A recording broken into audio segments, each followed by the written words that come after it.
ducadani haddaad si niyad ula timaado ilaahay subxaana watacaala muraadkaaga kugu sahlaya. haddaad 40 jeer aad ku celceliso ilaahay subxaana watacaala wax walba aad jeceshahay oo kugu siin doonaa. sidoo kale waxaa jirto xilliyo la aqbalo sida xilliyada salaadaha waajibaadka kadib iyo markaad u istaagto salaatuleylka oo ilaahay subxaana watacaala gacanta u dhiibato ilaahay subxaana watacaala wax walba aad jeceshahay oo ku siin doonaa. assalaamu calaykum. muuqaalkeen maanta waxaan uga hadli doonaa duco haddaad akhristo oo ilaahay subxaana watacaala muraadkaaga kugu sahlayo iyo wax walba aad jeceshahay. sidoo kale ducadani waxaa laga keenay waa aayad quraan ah. haddaad 40 jeer aad ku celceliso ilaahay subxaana watacaala wax walba aad jeceshahay oo kugu siin doonaa. sidoo kale waxaa jirto xilliyo la aqbalo sida xilliyada salaadaha waajibaadka kadib iyo markaad u istaagto salaatuleylka oo ilaahay subxaana watacaala gacanta u dhiibato ilaahay subxaana watacaala wax walba aad jeceshahay oo ku siin doonaa.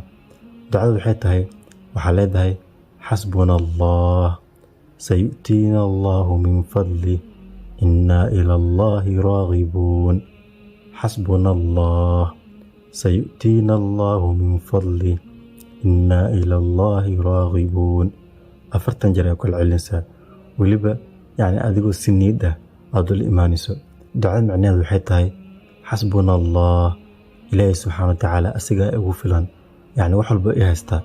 sayu'tiina allah ilaahay subxaana watacaala asigaan isiin doonaa wax walba u baahannahay.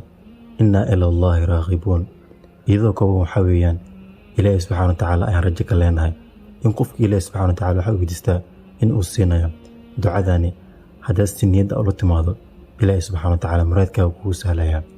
waxaa leedahay xasbuna allah sayu'tiina allahu min fadlih innaa ila allahi raagibuun.